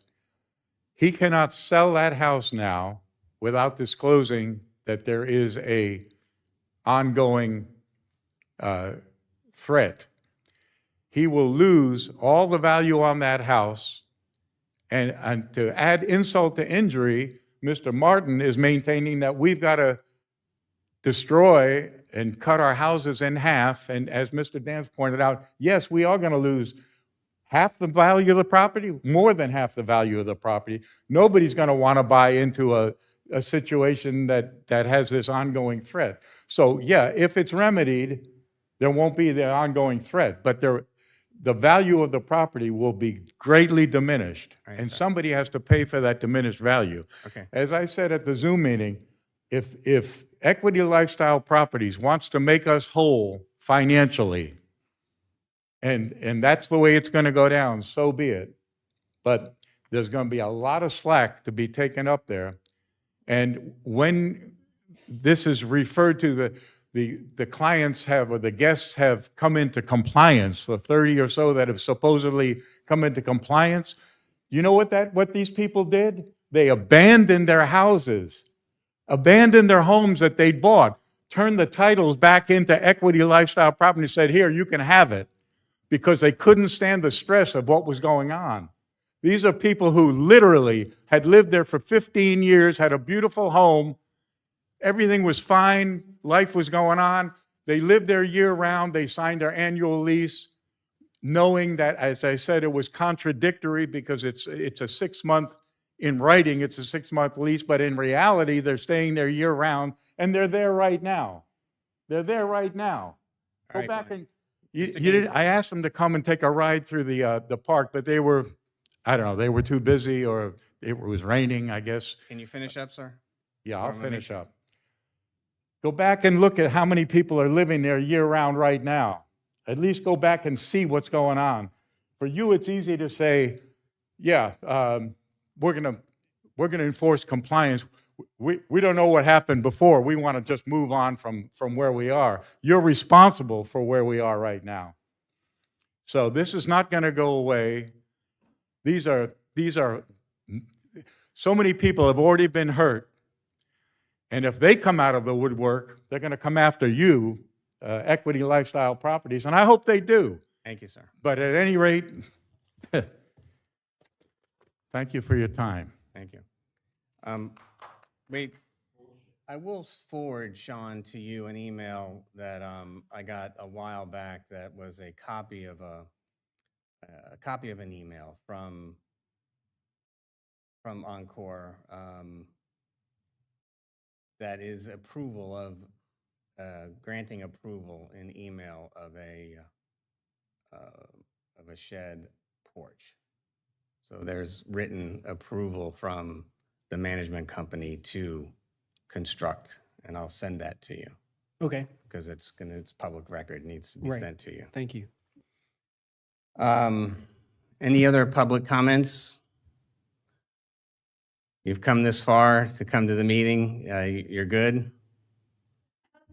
No, I'm looking at also the other gentleman too. Just want to make sure everybody's heard. Okay. All right, so we'll come back to the board. So we have 36 residents that are out of compliance that we've got to come to some reasonable solution. I don't know, Scott, if you've got some ideas, did you want to be a part of this discussion with what you've seen out there? It's okay, I'm calling you Oh, Bo, sorry. you have to come up. Yeah, you'd have to come up if you're going to say anything. Sorry, Scott was referenced earlier, and I had Scott in my mind. I don't really have any other comment. Your name. for the Bo record. Snowden, building official, Flagler County. I mean, the whole situation is sad. I know there's no magic wand to go by, but even if ownership wanted to keep the houses that are there, I mean, I haven't went out there and seen every one of them. We don't go out and do those kind of inspections. You know, they're pretty pricey. You're asking an architect or an engineer to come evaluate. Most stuff that's not permitted.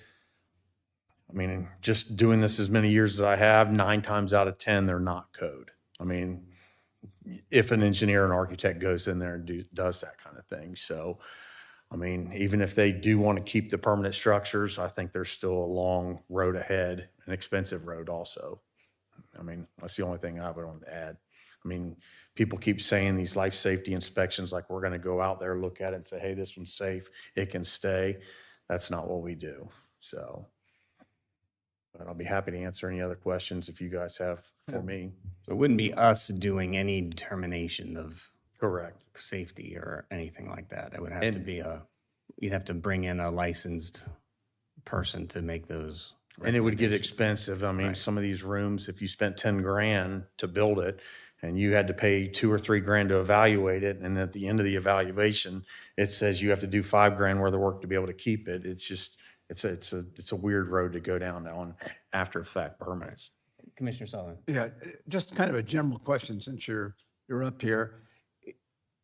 As far as other parks in Flagler County that might have some of the similar characteristics, do you think these non-compliance issues could also be present in those parks? Or are you aware of any of that or in other parts of the county? And has anything been done to remediate those situations? I mean, we do have other parks that have problems, that do have code cases, and to get compliance, it is pretty tough, especially if, we're dealing with the owner, he owns the whole park. Some of these parks are split up into co-ops and stuff like that to where you have, I'm just trying to think of Yep. their lessons learned that may help us here. I think every county, every city has this problem. It's not just a Flagler County type thing. I think almost all these parks have the same sort of issues.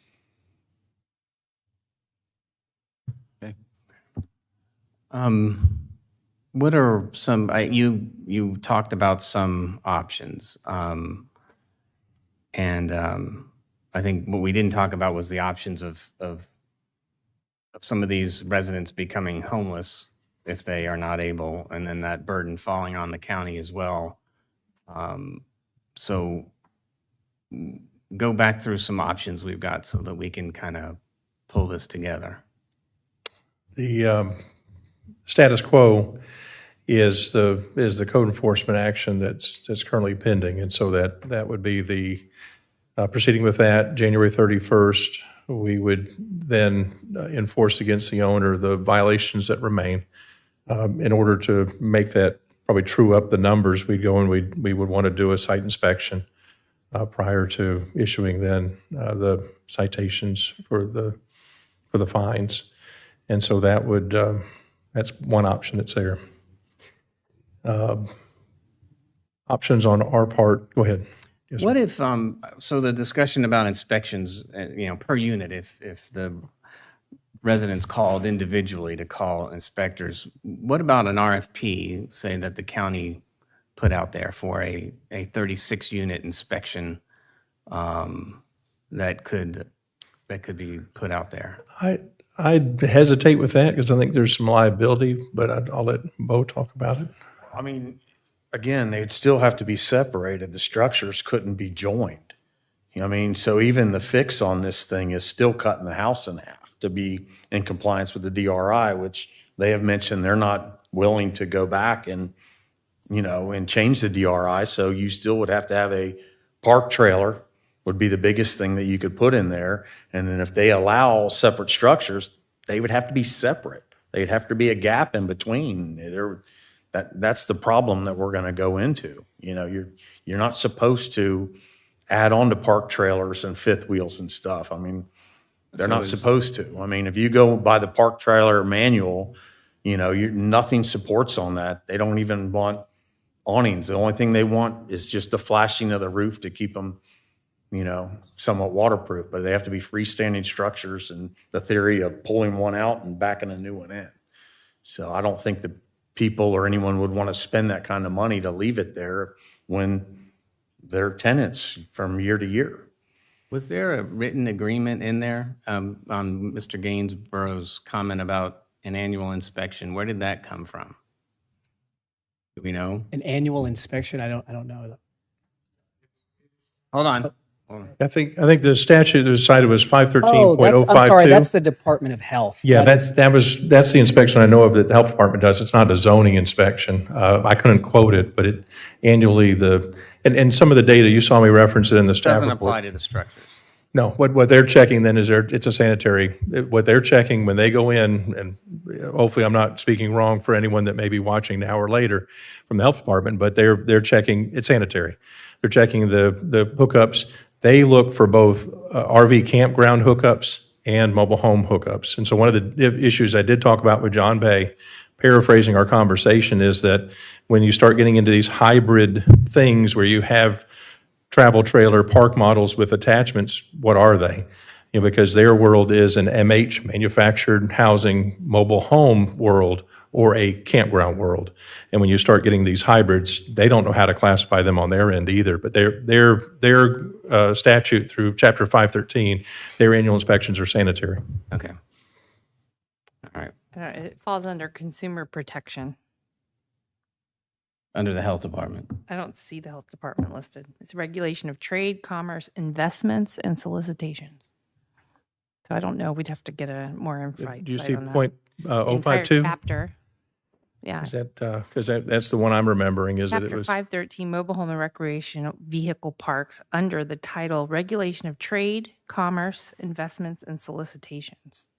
But it just says it falls under the chapter of consumer protection, which also has things about Florida Telemarketing Act, data privacy, securities, I unfair think that's the deceptive acts. chapter. I was looking for that. Yeah. If anyone saw that. Milk products. Maybe it's not .052, but that was what I'm not sure. Mr. Yeah. Gainsbourg. I don't see the DOH. All right, thank you. So. All right. So we've got, Mr. Dance? Yes, sir. I just to kind of finish up that thought, yeah, that is the broader title, and the Department of Health does a lot of the regulating of these recreational parks. Under the original 2000 DRI, the county is supposed to get annual reports, and the fault of the county is that we never asked for those, and I think they were intermittent at best. And if there is any fault on the part of the county, it's not following through on those annual reports. But our code enforcement in general has always been a complaint-driven process. We don't scour the county looking for violations, and this all came to a head in the fall of 2022 based on a complaint that was made to our code enforcement.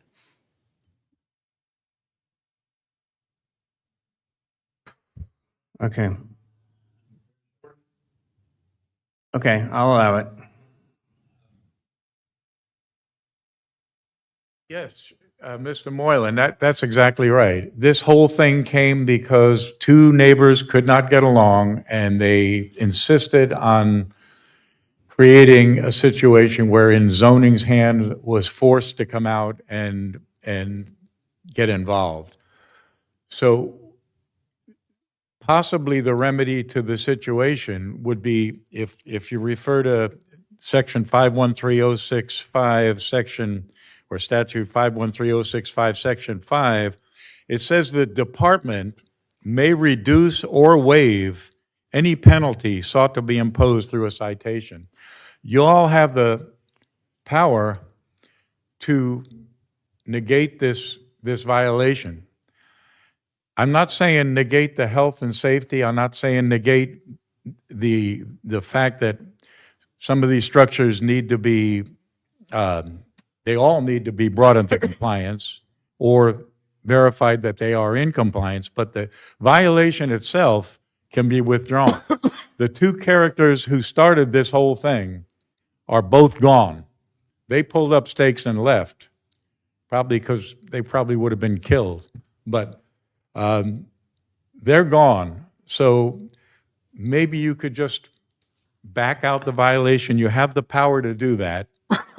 This thing was started because of a grudge match. We just want to go back to the way things were before. And if you could quash the violation, we will, Bulow itself or Equity Lifestyle Properties can deal with us as they see fit, but the county itself would not be the one holding a gun more or less to their head with fines after a specified period of time. The violation would be withdrawn, and life would go on as it was. It's not that simple. It's just not that simple, sir. You first of all, and Thank you, sir. with all due respect, you can't speak for 36 other people. You can only speak for yourself. And the fact is, and I'm sure Bo would back me up on this, even if that were the case, tomorrow, the next day, 2 weeks after that, another resident could also, say that they observed code violations and call us out, and we would have to I go through the agree, same and process. I agree, and that's why, I mean, I would like to see it remedied once and for all, because we live there, you know.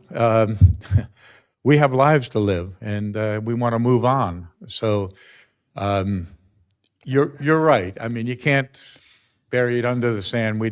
You all did that in 2007. And if you look at the transcripts from them, which I sent you emails of, Read 'em all. it's exactly the same thing. So we're more or less beating a dead horse. I just thought Thank you, I'd throw sir. that out there. So Thank you. thank you. Anyone to throw out some other options? Again, I'll go back to what at this point, right, it's not prudent to follow past precedent. We're here to make things different and not continue with bad choices. So we do, if I'm a resident, I'm faced with, up to this point, there was, we had set the end of January as a deadline for compliance. And I'm not sure that, if there was a lot of faith in that or not. I don't know what we can do differently moving on. If they haven't had time to hire, I mean, basically, Bo, you said there's no remedies. These don't follow the DO for the development order for the PUD. So there's any accessory structures that are attached or non-compliant, whether they're built to code or not.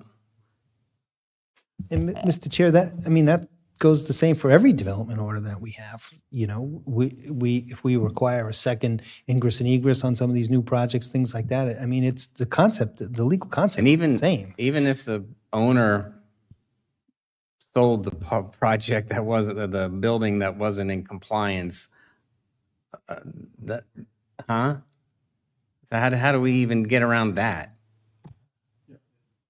Buyer beware. I mean, it's, we hadn't been permitting, so that they're buying, we don't, they're buying the unit. I think you heard that. There's no title work. You heard that also. So if we had a code violation, it would be on the park. You wouldn't get it where it would say space 287's unit is in violation. It wouldn't, the code enforcement violation would be I'm picked kind up. of thinking if I had to waive something, it'd be the units that the developer sold that were, but that's the most egregious error because it's Could be. the owner selling something that's not in compliance with the development order. I mean, that's the most egregious one. Bo had to correct me several times, and to his credit, that and he does it all the time. But it's the unknowns, and I had it in there, the unknown of unknowns. I didn't emphasize enough in my presentation, but we don't know. It's not as simple as saying that a permit will fix these. It's that case by case basis. The design professional coming in and then creating that list, and it may be after that list makes it where it's not feasible. The only option then is demolition, and so it's the unknown of unknowns. I think amending the DO is almost going to be required. If I've got 3 units that were sold as a single unit and they didn't comply with the DO, I'm almost thinking that the development order has to be modified to include those as is, because those people stand to lose the most amount of money. I don't think there's a consideration of a financial consideration within the DO. The DO is a zoning, is a land use entitlement, and so to me that approach would be. I think the owners have already representatives have already spoken to that this area is intended to be a transient campground, and so I don't think I'd make that distinction between. Right, but they sold a building that can't be transient as transient. I think that's they still, as they mentioned, they have a tenant use space agreement, I think is how it was referred to. I think that's something for them to resolve on their own. That's not something for us to handle, in my Right. opinion, through the DO. That's unfortunate. That's terrible. Yes, sir. I really get concerned. Start making special excuse me, I was coughing. If we start making special cases in one case, then you have the whole problem of the rest of the units in the county and things like, well, you made a special case for them. You know, why can't I have a special case or vice versa? All that kind of thing. I just think you start changing things, unilaterally for one particular incident leads to additional problems. That's all I'm saying. My 2 cents on this, because we heard it from their mouth. We have no ability to stop the eviction, which is the most concerning piece to this for me. And they'll evict whether we do a stay on the enforcement or we don't do a stay on the enforcement, was what I heard. They have the power to do it because they're the landowner. They said they'd do it regardless. We can't make we don't really have the authority to make all sorts of exceptions here other than on the actual enforcement, the stay on the enforcement for the time being. But irregardless, the landowner intends to execute the evictions, is what it sounds like to me. So I have, this is, gross and disgusting. If I had the power and ability to stop you from operating as a mobile home park because you turned a blind eye to it also, I would. But I don't seem to have that ability either. So, if we're here to make a decision on the enforcement because we can't make a decision on anything else, on the land use piece, whether or not they're evicted, whether or not they get are able to be lived in and they get grandfathered in, or if we can't make any decisions on that, and all we can make a decision on is the enforcement piece of this point, then, and they're not willing to stop the evictions if we give them a stay on the enforcement, then I think we go through with the enforcement, and if it's not cleaned up, we go through with a special magistrate on the owner of that property. And that's really hard, but I'm hearing that we cannot make decisions on anything that bothers us the most about this. We can't stop the evictions. We can't grandfather the properties in. We can't protect these people. We can't. Our hands are tied now on this one. The one thing I do think we can look at, though, if I'm a resident, I would need some time. If I need to find an alternate place, do we? They didn't offer time, though. I asked because if they were willing to put a stay on the eviction for the time we give them for the stay on our enforcement, but there's nothing for us to be able to enforce that they don't evict if we give them a deal for a deal, like please don't evict during this 6 months we give you. There puts them right back into the problem, though, that they are saying we may have to evict and we need this time to do that process. Can I ask a question of the owner? Thank you, because if that's what I said, that wasn't what I intended. I think you asked Here's I'll answer your question, maybe this will clarify it.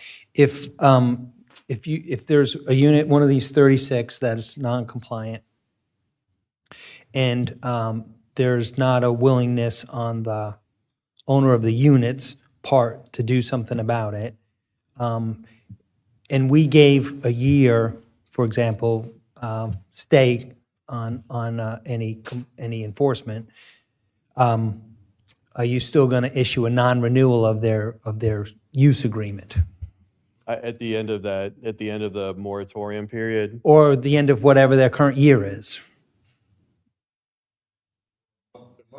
Well, that's right, they're on month to month. So how do you, what is your intended approach?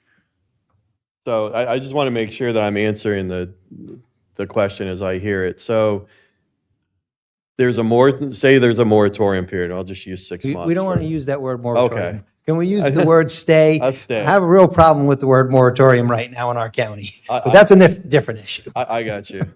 So there's a stay period. I'm just going to use a round number here of 6 months. And you have somebody that's non-compliant. What we would try to do during those 6 months is work with that resident or with that guest. Come into compliance, hopefully they will understand the gravity of the situation, the result if they don't come into compliance. We work with them. If after that 6 month stay, it's either us pay a fine and the resident remain non-compliant, or us, have to evict them if they don't leave voluntarily, then I think we have to evict them in all candor voluntarily. How long does the eviction process take? If it's uncontested, probably 30 days. If it's contested, which frankly, in a case like this, I can't think of a lot of defenses, probably 45 to 60 days. I mean, they're governed by summary procedures, so they go quickly. If a resident has an email or a proof that management gave them the authorization to construct something, will you be willing to remove at no cost, to make them whole at no cost to the resident? I don't want to give a blanket answer because, it really depend on what the email said. But I would think it would be pretty tough for us to evict somebody if we gave them, written permission to do something. Well, I'm more concerned about being compliant. So if they need to be made whole if they're able to show what the cost of the improvement was, and if you pay to remove it. Yeah, we would absolutely. I mean, I don't want to commit without seeing the specific email, but if we had an email, and I'm happy to look at the email that you said you had, I think that would be tough for us to say no to, just like the 3 units that we sold that were non-compliant. That's why we offered at our expense to bring those into compliance. Right, but part of my concern is not just making them whole by removing it, but that there's a cost to the improvements that the resident spent with your authorization. So it would be the cost of the improvement and the removal. Yeah, well, I understand the concern. It seems to go a little bit beyond the scope of an enforcement action for a non-compliance. We're in a negotiation stance right now as to make, the residents as whole as we can based on, documented errors or not following the development order. Yeah, I mean, and we've maintained an open dialogue with the residents. That's why, so many of them have come into compliance. If there are situations like that, we're happy to take a look at them. Absolutely. Okay. I'm just having trouble connecting right now. I would have just to address Ms. Pennington's statements earlier, if I may, that it's not our intent to evict no matter what. If there's a stay period, that's not the case. We want to come into compliance. If there's a stay period, we want the guest to come into compliance. We want to, have the guest compliant so that we're compliant. We don't want to evict somebody if we don't have to. There's no guarantee of not evicting during that stay, correct? Because you're going to have to do what you need to do. Well, I mean, they could not pay the site rent. They could do any sort of things that. But for this particular issue, no, we wouldn't. We haven't evicted them to date. So, I mean, we've tried to work with them for the past year. I think that's probably the best some evidence. Some of this is probably a combination not being able to afford to do the compliance piece, things of that nature. So if I thought that there was no eviction during the process so that we could give these people time to get into compliance, it'd be one thing on the stay. Yeah, and that's why we asked for, or suggested that a year and a half was, probably an appropriate runway. We want to work with the guest. We have worked with the guest. Many of them have come into compliance. We want to continue working with the guest. We would love nothing more than to not have to address this issue, at all, that everybody's in compliance, that we don't have to evict anybody. I can tell you how much site rent an evicted guest pays, and that's zero.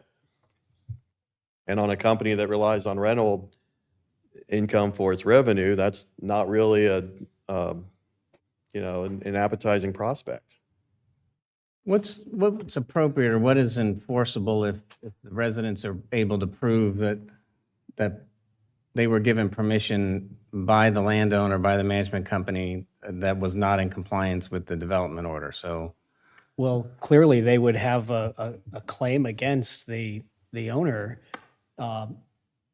There's and there's so many different situations with these 36 properties that it gets difficult to try to thread the needle to a solution. I'll just throw an idea out there. What if the board authorized staff to work through what would I call it, a settlement resolution or some sort of agreement with Mr. Martin and his company that would spell out the types of things that you're trying to figure out here today. So for instance, you take the 3 units that they sold them, Right. That most egregious example. Right. They said they were willing to pay the cost of bringing them into compliance, and we're also asking that they be made whole in terms of what they spent Right. in buying it. That's one example. Then you have all these folks that are in all these different situations, and in the end, for some folks, there may not be a solution if they're not willing to, detach these structures from their unit, but at least to give them a runway and a path toward that target, and maybe some number of them can be saved. So in that time period, we could, part of it would be if they have proof that management gave them authorization, start collecting proof of different ones so that we can bring those into this settlement, into this agreement. Yes, absolutely, yes. But realizing what Mr. Snowden told us, that even for those people who are willing to make the changes to make their units compliant with the local and state law, there's going to be some pain and some costs involved, and we have to figure out to what degree the owners have some skin in the game or some culpability based on willful blindness, based on sort of turning a blind eye and knowing it was going on. So how much time do we need? We can give staff, obviously, we're going to have to extend the January deadline while staff works on this. So that's one thing.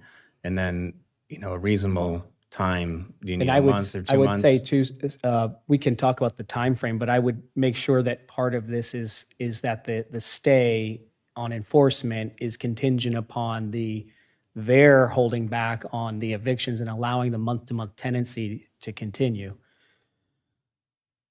Which Okay. is exactly what we've been doing. We haven't evicted anybody because of this. Commissioner Sullivan. Maybe in a 6-month period, person who's in non-compliance agrees, says, I agree, I'm in non. We're not hearing you. Yeah, Unmute can't your hear you. microphone, please. It may take more than 6 months to do it. If within that 6-month period, they say, we agree that we have to do it and sign something along those lines, maybe that way you could give those people a little more time, but hold it to the 6-month time period to force things to happen a little sooner. I don't know, something like that.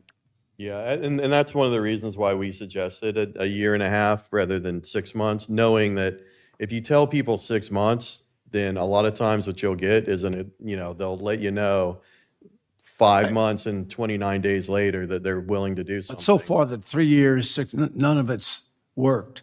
So I think the 6-month can be put in there in a way with some provisions in there that would give people more time, provided they were in agreement they had to fix the situation. Yeah, and as long as we're not being fined, we're fine with that, Have the residents been, is there a specification, have they specified what's needed for compliance on each of the lots that you showed, the 36? Or is it just if we blanketly told them become compliant, or?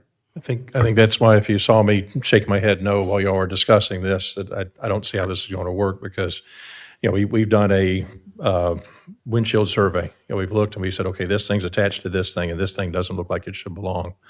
And so to me, what's being described is just what I think we were all talking about being something we were worried about is almost picking winners and not so winners and losers. That we're talking about trying to do things different here through compliance settlement agreement that is still going to need the per site assessment.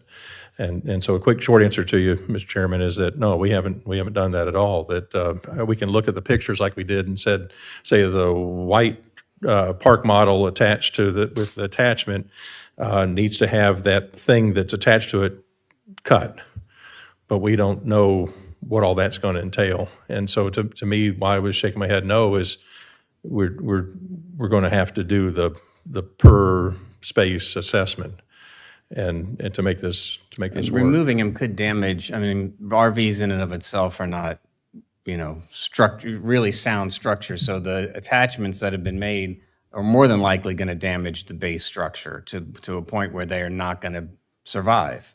The unknown of unknowns that I have is, and that's still what I think may have happened in some of these, is you may have had larger cutouts that have been made that have rendered those two things where the one could not survive now if they're taken apart, because you think about it, you're walking into what hopefully or likely is now common condition space. You're not going to be walking in and out of an exterior door. You've cut it out. You've made your living room bigger. Some residents may opt just the cheapest version, may be buying another used RV instead of all of that. Well, I'm listening to the remedies. I think that's a remedy that should be out there. Is I'm not prescribing it on the owner's part, but I think that's one of those things is, look, we're going to take everything off your place and put on a new park trailer for you. That likely would be, and by saying new, a different one, a used one, whatever it may be. But that would effectively, in my world, make some of these folks whole. I don't know if, to me, it's the path I don't want to go down of prescribing in an agreement, because I'm worried I'm going to miss something, of coming back and saying, yeah, for you're okay if you do this. And then we get into it and we find out that's not the case at all. Well, I'm also thinking that we almost have to, I'll go back to the DO and amend the DO. I mean, if the intent is for, the default is these are permanent residences. I think the 2007 Through addendum. negligence, they become permanent residents. I think I'd still counter and say the 2000 addendum was saying this is not the same as this other part. The villas, the MH, the mobile home part, this is supposed to be distinguished from the campground. I get it materially is an agreement that says I'm not going to be in there longer than 6 months. Is that enforceable? I think it should be. I think that there are ways to make that happen, and that's what we all collectively agreed to. And part of the premise there was that these were people who could not stay here longer than 6 months. They had to get back to wherever they were up north, and by default, they couldn't stay here any longer than 6 months. All right, so we need staff. We need to give staff some time, right? We've got some issues that Sean's brought up about the park models that were sold. We've got 36 lots that are out of compliance that need to be brought into compliance, and with a high likelihood that the ones that have attached those units, those residents may need time to look for other options, because by the time you get to that point where they become consistent with the development order, those units are not going to be livable. Yes, sir. And the owner has said that they'd be willing to withhold the evictions, and that being the harshest thing that we're worried about. I suppose that giving more time helps, but I think Mr. Mengel's concerns are legitimate. We don't want to continue to just kick the can down the road. Right. I wanted to add as well that the owners have a responsibility under state law to keep a register of their guests in the campground and when they are there. And so the permanent occupancy, it should be taken care of if that is done. That is for them to monitor and to keep track of. The structures is a different matter. So that could be part of the agreement too, is submitting and with a penalty clause if they are not if they are not submitted on time. I mean, right? So part of that compliance issue is keeping the logs to ensure that it's a transient use. And because that's the other reason why we're in the position we are is it's a permanent residency at this point, and that's why I think people need time to be able to search for options. Yes. Again, I don't know that it's kicking the can down the road because we're talking about a residential home for our residents, to having a home, being able to have a place to call home, a structure, and this whole issue is affecting that home.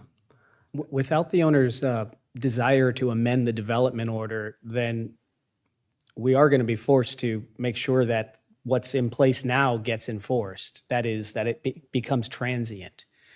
If they were willing to increase the density, they'd have to go through that process. There would be concurrency requirements. They may have to pay school mitigation fees, for example. There'd be that whole review process, but and we can't force them to. Right, but that's what they've avoided all this time with permanent residences, with kids. There's a bus stop at the park. So, I mean, they're getting away without paying concurrency because of permanent residences in a transient community. Correct. So there's lots of, so let's find out a time. Staff needs time to be able to pull this together. Yeah, my suggestion would be to give a 90-day stay for the time being.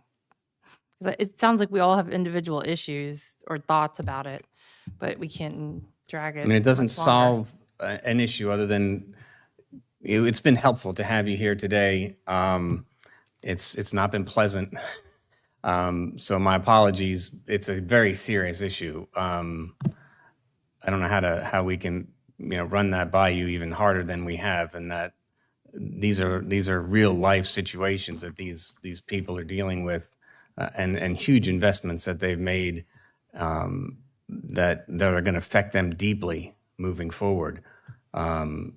So I think 90-day stay is the best we can do, with as long as we agree nobody's being evicted in 90 days, and we'll give staff an opportunity to work with you on this resolution outside of a DO. If we end up having to come back, if that's the only option, you don't need to report back to us. But We can't unilaterally force a change in the development order. no, it would have to. It's a public process. Isn't it a property They would right? have to submit an application as Right. the property owner. They would have to want that. I mean, that's a Right. property right. is it Correct. not? So you can't. Can't force it. Right, right. No, but that's part of it. I mean, they would have to agree. That's. I'm not mandating anything. Yeah, I just trying to understand the legal side of it, Yeah. so. Commissioner Sullivan. Yeah, just on the 90 days, I'm not willing to go anything beyond 6 months. My problem is we do the 90 days and then we'll say, okay, now we have these new thoughts. Let's give them another 6 months to. Well, that could be the process. And in 90 days, there'll But so- be so a my- more my- final plan. Well, so my point about making this statement is, I just say 6 months, period.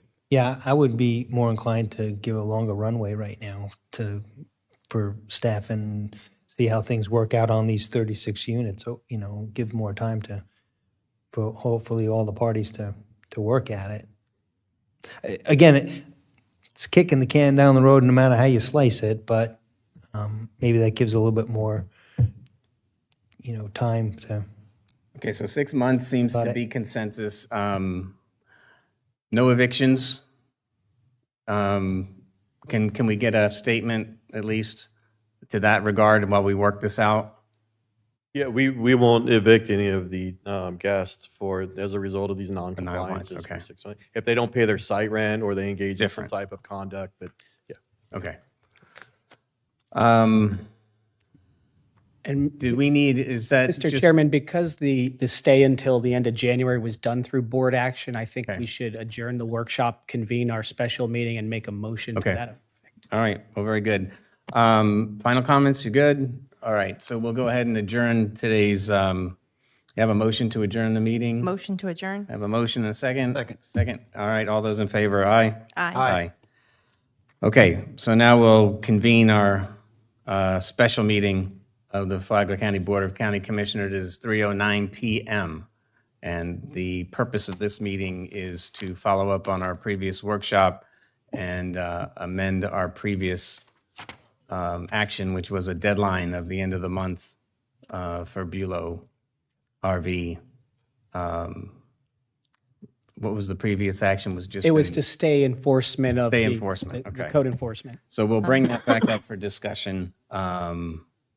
And did anybody want to make the motion? Chair, I'd like to make a motion to enact a 6-month stay from enforcement on the Bulow RV Park while they work through these terms. Second. Okay, I have a motion and a second on a 6-month stay from enforcement at the Bulow RV Park. Can I just clarify that that'd be 6 months from the end of January? Correct. Okay, an additional 6 months. You've got that for the clerk side? Okay. All right, so I got the motion and a second on the 6-month stay. Any other comments? Public comment at this time? Come on up. On the motion, public comment on the motion that we made. Strictly on the motion. Correct.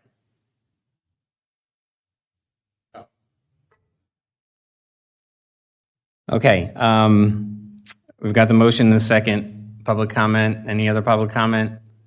All right, seeing none, we'll go ahead and call the vote. All those in favor signify with aye. Aye. Aye. Any opposed? Motion carries unanimously. Mr. Chair, motion to adjourn. I have a motion. Second? All in favor signify with aye. Aye. Aye. Motion, special meeting is adjourned. I didn't get to the other part. That's okay. Just to let you know, we did some research. We didn't actually supply any items at the last one. If whoever's attending wants to maybe address a couple of them with me, we can certainly bring them Right, with if you us. have ideas for, submit some ideas for the topics for the next intergovernmental meetings, submit those to the administrator, and that'll cover it. All right, thank you, everybody, appreciate it. Thank you for coming. Thank you very much. I know you, right, drove over from Tampa? That's correct. All right, well, thank you for taking the time. It was very important for us. Okay.